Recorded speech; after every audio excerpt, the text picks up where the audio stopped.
Hey, what's going on, everybody, and welcome back once again. My name is Jordan, also known as J-Monster. I want to thank you guys for joining me for another 30 Age Reforged replay battle. Today I've got a .972 V2. This is going to be on another new map that'll be coming and available to everybody in the aforementioned event, the Tug of War event that I spoke about in my last video.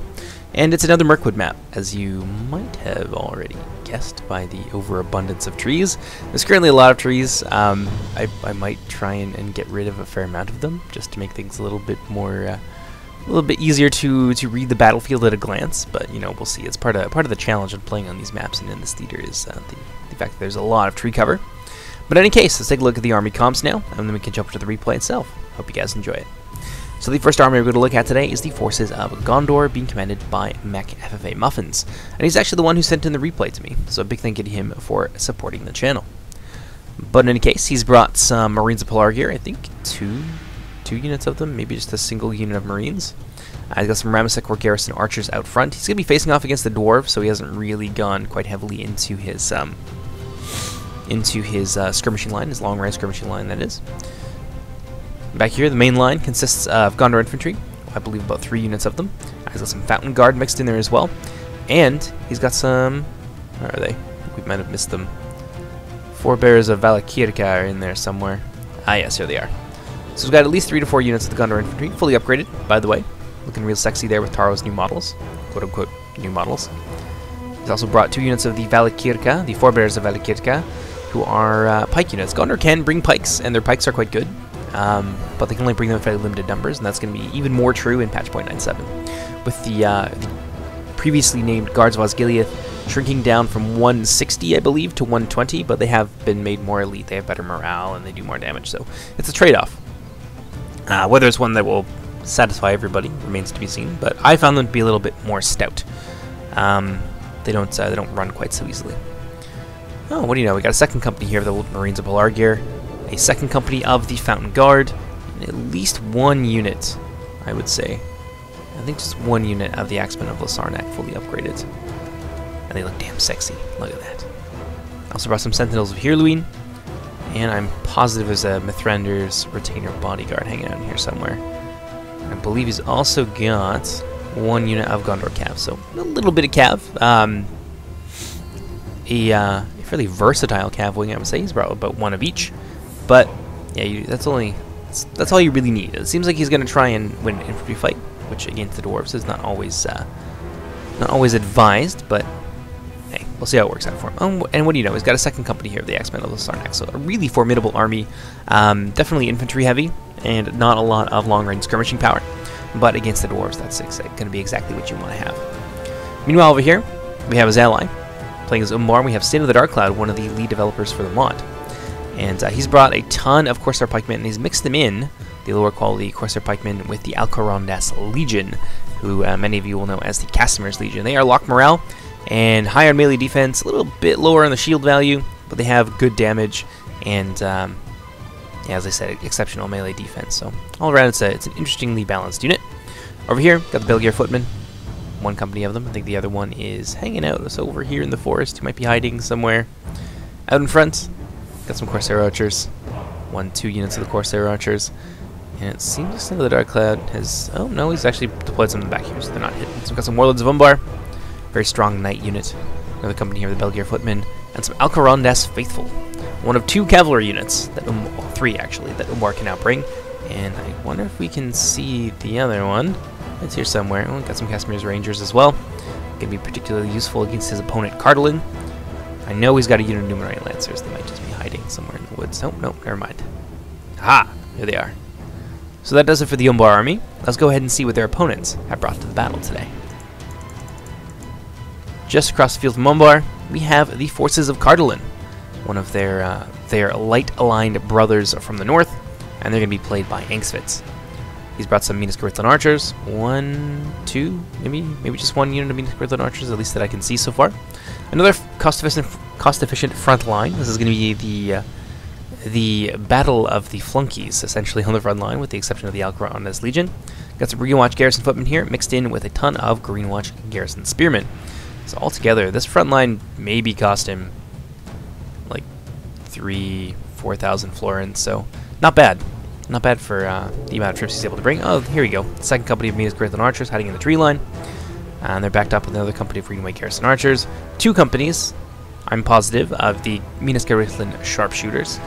Also brought a unit of Royal Court of House Thorondor, 1 unit of Mercenary Cavalry, and 1 unit of the Dune Knight Commanders, who have their full armor upgrades. They're going to be a little bit tankier than normal. Damn, do they look cool. Let's see what else he's got. There's the other company of Graythlin Sharpshooters. Dune Knight Captains, of course. Bringing units like these as Cardolin is absolutely essential to keeping your army together. You need commanders when playing as Cardolin. Wardens of Tirn Gorthad as well, who give a substantial morale buff to units nearby. And he's got the Hearthguard of Amonsul with their general, who is unfortunately for the time being a Silver Surfer, but don't worry, that will be changing in the future. Oh yeah, just because he's here, the little Plague Doctor. Early on in 0.95, the Plague Doctors were going to be a unit in Cardolin as a reference to the Great Plague that swept through the north and did a fair amount of damage to the populations in the north of Middle-earth, but was really more of an issue for Gondor in the south. Just a little bit of a reference there. The unit was removed, but we still kept them as an officer. Kind of cool. But yeah, he's got some Hearthguard of Amonsul as well, who have a similar morale effect to the Wardens of Tirn Gorthad. So between them and the Dune Knight Captains, this Cardolin army is actually going to be quite sturdy. It's not going to run away very easily because it is quite well led. But that does it for Cardolin. Let's pop on over to his ally, and that's going to be the Dwarves, commanded by Dreezy 4K. He's playing as the Dwarves of Erebor, by the way. We have 2 Dwarven factions. He's got some Ironfoot Wargoats, 1 unit of them here, and I think there's a second company hanging out on the other end. Front line consists of Ironfoot Spears, which is not a bad idea at all. Ironfoot Spears are very sturdy, and I find, especially if you give them attack upgrades, they actually can do quite well for themselves. It just takes them a little bit longer because the Spear Malice to get their work done. Second line consists of Dwarven Halberds, a whole bunch of them. Whole whack of Dwarven Halberds with some Highborn of Erebor in the center. I don't know why it's called Highborns. It's weird. And they have a similar morale buffing effect to some of the units that we've seen previously. So going to be useful to have them here in the center. Very similar deployment in a lot of ways to Gondor. Ironfoot Halberds as well. I think I mentioned them already. And then behind them, Ironfoot Warriors with their armor upgrade. And then behind them, Axe Guard of Erebor. I think there's 2 units of the Axe Guard. And then a unit of Ironfoot Pikes. Just a singular unit of Ironfoot Pikes, which seems like they're really more here in a support capacity to keep the back line safe. But no skirmishers. No axe throwers, no crossbowmen, this is going to be an interesting fight, especially against Gondor. But let's go ahead and jump into the replay. Hope you guys enjoy it. So the opening move is going to belong to the red team in this case. Dreezy he's shifting his position just slightly, I guess from his side it would be eastward. Eastward towards his ally here, Angsfitz, and they're going to take up their positions together. Meanwhile, hanging out in front here, Sin of the Dark Cloud, shifting his skirmishers around a little bit. He's going to want to be careful here. He's certainly outnumbered in terms of skirmishers, and his front line is not particularly well armored. The Corsair Pikemen have no shield and very light armor, and the Alcarondas Legion rely mostly on their melee defense to defend themselves. So yeah, against a storm of arrows from the Cardolin side, things could very quickly go pear-shaped. Over here, out in front of the Gondor army, got the Gondor skirmishers.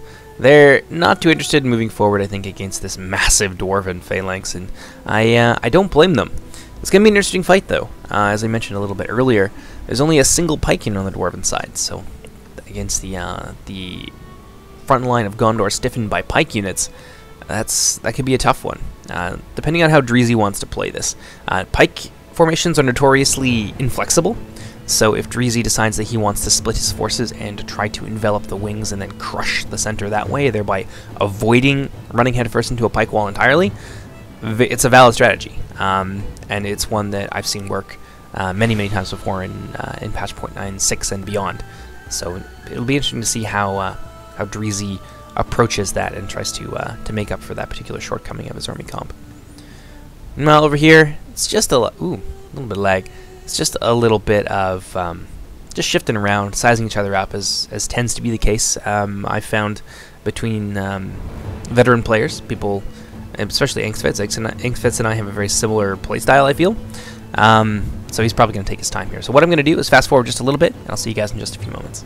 So we have some early aggression here by Inksvits. His Doom Knight commanders charging into the front of the Garrison Archers. That's a questionable choice here, especially given that the forebears of Valakirka were coming forward. Now the Doom Knight commanders are going to get caught up on those pikes. It is worth mentioning, though, that from the front, the Doom Knight commander should be okay. They've got a good deal of melee defense, so even with the very heavy bonuses against cavalry that pike units tend to get, the Doom Knight commanders won't completely evaporate in the space of a few moments. So they are going to get an okay charge there off on the Garrison Archers, but the reason I say it was questionable, not just because of the pikes, but because the Garrison Archers are zero threat at all to the dwarves. There's really no reason to put that unit on the line. He's going to lose a few individuals outside of from inside of the commander unit in the retreat, but a small sacrifice. But again, I probably wouldn't have taken that risk. That could have gone an entirely different way, and turned out worse for him than it actually did. So yeah, it was a gamble. It paid off, but I don't think the dividends would be worth it in either case. Let's go ahead, kick things into full speed here. Clock marches on. You can see that the red team is amassing a lot of their melee cavalry on this wing here against Gondor to menace their right wing, and it's not a bad idea. Gondor doesn't have melee cavalry at all. They have spear cavalry in the form of the Gondor cavalry, but there's only a single unit here, and the others are lancers or a lancer bodyguard. And yeah, against the Merc Cav and the Dunedain cavalry, I think that they'd have a really good chance of overwhelming them, and or at the very least dealing some significant damage and giving the Ironfoot War Goats the opportunity that they need to look for some decent charges, especially if it's well coordinated with the advance from that Dwarven Phalanx. So I'm really excited to see how they pull this off, because the Ironfoot War Goats, they're a unit that get a pretty bad rap sometimes, I feel. But they're very tanky. Despite not having a shield, you can upgrade their armor, and the mass on the War Goats is quite large. So when they do get their charges off, they can be absolutely devastating, destructive in the extreme. So it's very much I don't want to say a glass cannon unit. The real downfall to them is the fact that they're a little bit slower, being dwarves. But that being said, they're not that much slower. So let's see what Gondor is doing in response to this. The Ramsek or Garrison Archers repositioning themselves so that if that cavalry comes forward, they're going to be able to pepper them on the approach. Fountain Guard in support. That's going to keep the cavalry at arm's length, I think. Ooh, the Garrison Archers are actually within range to fire into probably the Ironfoot Goats. They're the unit that is the most far forward. It's not going to do anything to them. I mean, yeah, they lost a couple guys there, but that's lucky. They've got like 11 armor, I think, when you upgrade them, and the Garrison Archers have 4 damage. So on a good day, maybe they'll take a couple of them like they just did. Ingsfet's moving forward now. Seems like he had a couple hidden units here of Gwathla Trackers, a very skirmish-heavy, I want to say traditional Cardolan army. I've been able to be a little bit more aggressive with my Cardolan armies and focus a bit more on my infantry lately, just because of how Cardolan has been shaping up in 0.97. But this is very much an army straight out of the 0.96.1 playbook, where Cardolan has these layers of skirmishing power and a solid but cheap front line to keep everything together. And it matches up quite well with Unbar. Like between the two of them, this is a pretty solid and even matchup just by looking at their comps. And what we have here, the dwarves have now advanced into the grove here, and just because I like explaining this because I like the rapport that it has with the story. So this is the Old Forest Road, and these circles here are where the elves would hold their feasts. So in the Hobbit book, when the dwarves are passing through Mirkwood, and they see these, like, off the path, they can see these circles where the elves are having these wonderful feasts and the dwarves starving, just absolutely want to run into them. They do, and they end up getting captured. So it's just a cool little bit that I decided to add in here, and I thought it was particularly appropriate since there's a mass of dwarves now charging through here. They really want those snacks, and they're coming for them, and Gondor is the one that stands in their way. So we'll see how this works out here. This naked aggression for Oreos. Well, what's going on over here? I can hear some cavalry moving around. Ooh, Ironfoot Wargoats looking like they're going to try and catch the Gondorians.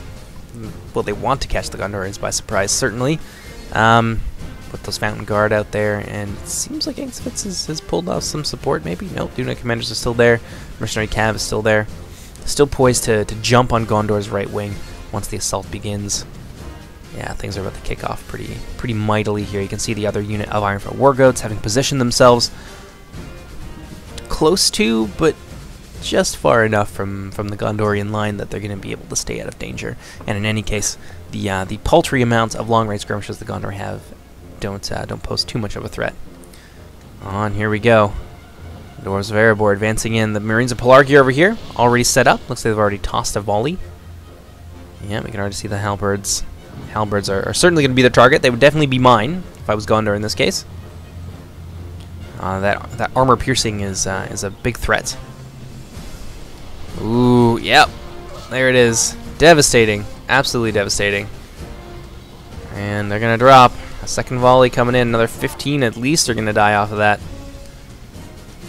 Let's see what's going on over here. So far, Cardlin holding their ground and not really sending any substantial infantry support to the Dwarven side, which is understandable. If I was in Angsvitz's shoes here, I would definitely bet on the Dwarves to hold the line in melee, because that is exactly what they do. And Angsvitz is going to need everything he's got to take on Sin of the Dark Cloud in any case.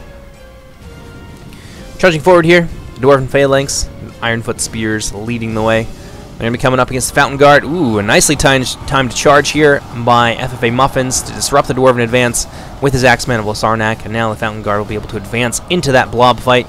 And all along the line, battle is joined.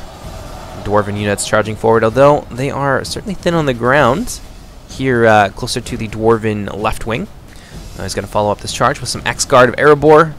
In the center, though, that's where the Dwarven muscle is going to be at their best, and it seems like Gondor, at least by the prognostication of the game engine, is going to have the advantage here. And I think that really comes down to the pikes here.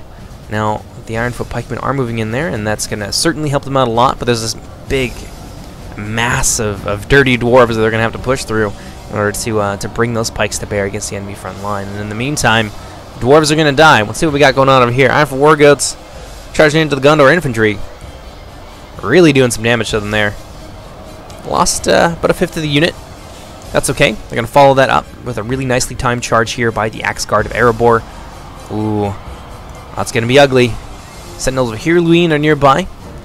63 of them to 36 Ironfoot Goats. I'd probably give that to the Sentinels of Hirluin, maybe. Are they upgraded? They are. They are indeed. So Dwarven support units are certainly missing on this side. Charge here between these two Lancer units. Let's see how the dwarves fare. Sentinels of Hirluin are going to pull out of there very quickly. Oh, the Mithrandir's Retainer Bodyguard is in there as well. Well, let's see what's happening over here. Well, all this is going down.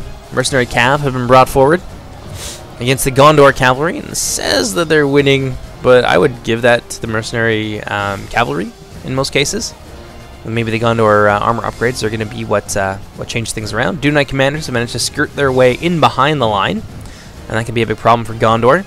Although it's going to take him some time to bite through these units of garrison archers in order to reach the front line. And in the time that it takes him to do that, who knows what's going to happen elsewhere. You got the Sentinels of Hirluin getting his hammer and anvil here against the Dwarven line. The Ironfoot Warriors suffering quite greatly in that exchange.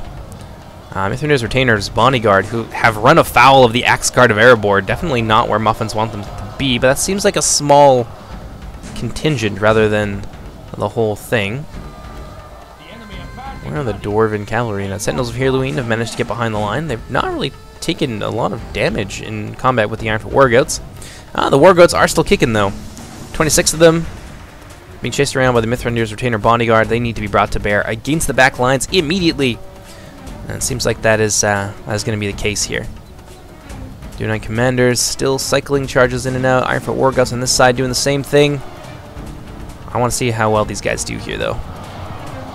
Ooh, a counter charge there from the Axeman of Losarnak. Oh, it doesn't look like it's going to matter. That's going to hurt. Garrison archers, the axemen, getting charged down. The Ironfoot Wargoats suffering quite heavily because they are under a lot of pressure. The Mithrandir's Retainer Bodyguard nearby. Although that being said, Mithrandir's Retainer Bodyguard have taken a surprising amount of damage fighting these Ironfoot Wargoats. So the company here cycling in and out along with the Dunedain commanders. And the Gondor cavalry pursuing them. And it seems like... Ah, I see. The addition of the Alcaron as faithful, a little bit of help here from Sin of the Dark Cloud, has kept the mercenary cavalry out of the fight and has resulted in their untimely demise. Meanwhile, along the line, it seems like the amount of armor piercing that Gondor was able to bring to bear here is quite significant. The Ironfoot Pikes have not been able to get into the fight, which means that the forebears of Alakirka are going to be having a field day poking those tiny little midgets to death. Hammer and Anvil here against the Dwarven Center. Real ugly. It seems like this fight is turning around in favor of Gondor, but the dwarves, they are infantry powerhouses. Do not count them out yet. But let's pop on over to the other end, where it seems like battle has also been joined between Cardolan and Sin of the Dark Cloud. And it appears to be, at a glance, a different story. The cheap, cost-effective front line of Cardolan having a field day here with the Umbar infantry. It's Corsair pikemen very much out of position. A lot of Umbar infantry is concentrated over on the Cardolan left wing, but there's not enough of them to overwhelm them. And Engsvitz has this area over here quite nicely locked down, rather, so there's going to be no flanking movements. He's got some Royal Court of House Thorondor in support. Seems like he's really able to dictate the way this fight is going to run. Enfilading fire here from some of his crossbows, pouring damage into the Alcaronis Legion and this blob of Corsair pikemen. This is looking like a fight that Engsvitz is going to win pretty handily. Warns of Tirn Gorthad in close attendance to the front line, which is exactly where they need to be, but they seem to be moving over this direction. I see, to counter the threat of the Umbar cavalry. This is Sin of the Dark Cloud's ace in the hole. He's invested nearly about 3,000, so about the cost of Engsvitz's front line into these 2 units of cavalry. He's going to need to get some use out of them, and that's going to be, I think, where his army lives or dies. But we'll rejoin in just a moment here. The Warlords of Umbar and the Alcaronis Faithful are still a little ways out. I want to see what's going on with the dwarves. It's not good. It is really not good. And dwarves here are getting surrounded. The pikemen have been kept... I see why they've been kept in reserve. Because of the presence of the Sentinels of Hearlan in the back, it was really more of a necessity. Unfortunately for Dreezy, that was a unit that would have been really useful for him in fighting and countering the Gondor pike line. Oh no! Oh, it's horrible! The poor Axe Guard of Erebor. They're going to get run down by the Sentinels of Hearlan. That being said, the Axe Guard of Erebor are no slouches in melee. They've got about 9 melee defense, so a bit lower on the melee defense side of things, but they do have a lot of armor. Only against the arm-piercing charge of the Sentinels of Hearlan. Won't get them too far, not as far as it normally would. But that being said, I'm surprised at how few of them died there. I expected them to be swept away. What's going on in the back lines? Where's the Dunedain commanders? Still fighting the good fight. Really managed to pick apart a lot of the back lines of Gondor, but their cavalry, the allied cavalry being the dwarves and the Cardolan cavalry, just weren't able to, at least not that I saw, they weren't able to leverage their charges against the rear of the infantry line, which is really where they wanted to end up. On the charge here, Ironfoot Wargoat's doing all right. They have got a decent amount of kills so far. It's just that they've been sorely outmatched. Now they're down to about 4. I don't think we're going to see too much from them. Gondor has 1 on their right wing, and now they're converging on the Dwarven center. What remains of it, in any case. I think it's the Highborn that are really keeping them together with that morale effect. It's going to be ugly. But cornering the dwarves like that and having to fight them man-to-man, I would expect Gondor to take a lot of casualties there. Let's see what we got over here. Oh, some Corsair Blackguard, some hidden units, and I think he's got a second... I think I saw them as I swooped over. Yeah, a second company here of the Corsair Blackguards. That's a big deal. That's going to help him even out this fight a lot. And the cavalry. Ah, the Umbar cavalry. Into Engsvitz's back lines, running disruption all over his skirmishers. Engsvitz just isn't able to leverage what is the true killing power of his army. Certainly a danger whenever you're playing a skirmish-heavy army is that someone will run at you with cavalry like this, and if you're not supported well with spearmen or with other anti-cavalry units, and then this is the kind of thing that can unfortunately happen. even when you are, the mobility of cavalry is just, it is very, very potent. The cavalry's going to try and leverage a charge against the Doom Knight captains, but it's not going to work too well. Cinder the Dark Cloud just ping-ponging all over the place, with both of his units of knights in tow. Now we're getting in here against the Green Watch Garrison Spearmen, trying to break through the wall that Engsvitz has erected here. Well, there goes the Dwarven General. I think it's fair to say that the fight between the Dwarves and Gondor is over. Engsvitz's line is struggling in a lot of places, whereas previously they seem to be very much in command. I think that comes down to the Corsair Blackguards and, of course, the Cavalry Cinder the Dark Cloud. Buying time for his infantry to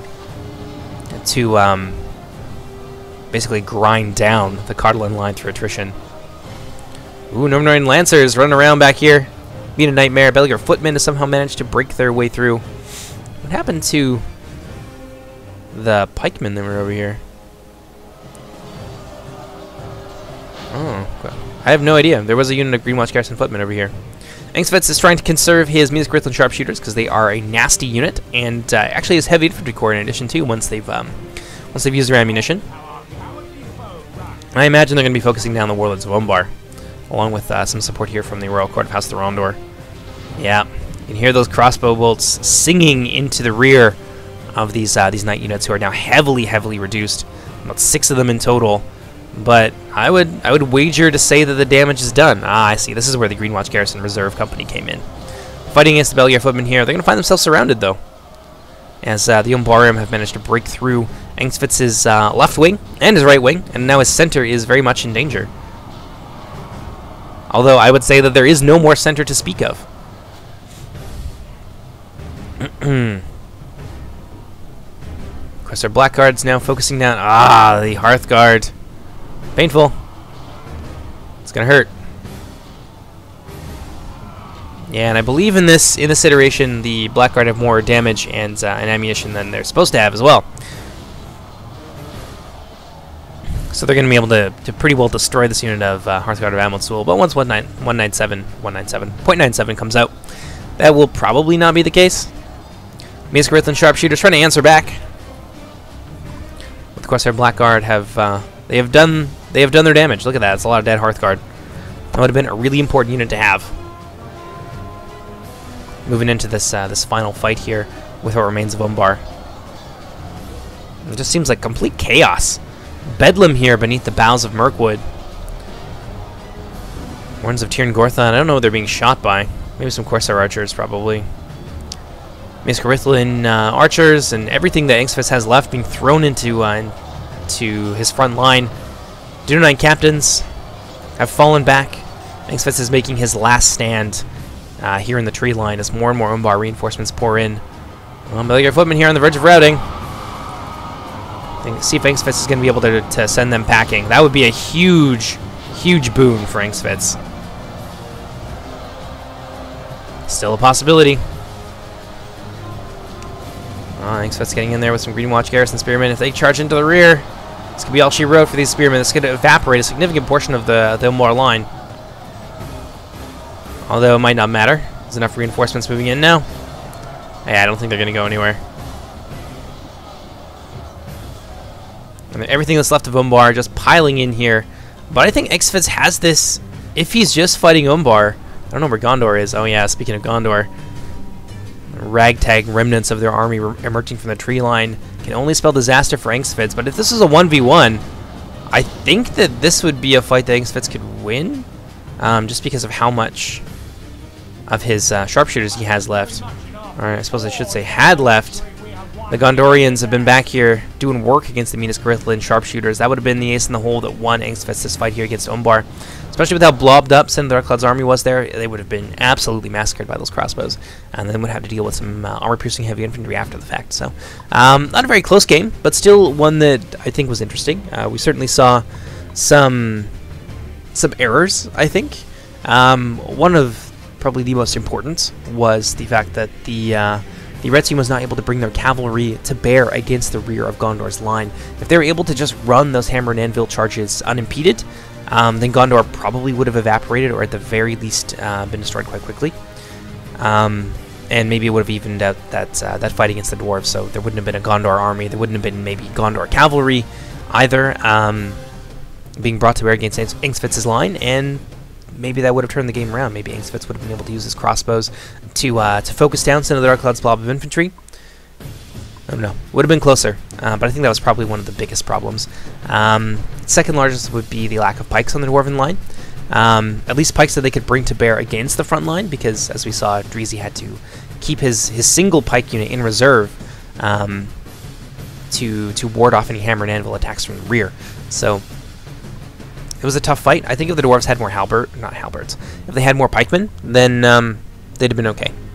They certainly would have done better against that Gondor front line, but the pikes really shut them down, and they just weren't able to get in there and use that dwarven strength to batter down Gondor's front line. So an interesting fight, not the closest, but I hope it is one that you guys have enjoyed, and I'll see you guys next time. Coming up next, give me something different. It's not going to be a replay, but you'll see. In any case, take care, everybody. See you next time.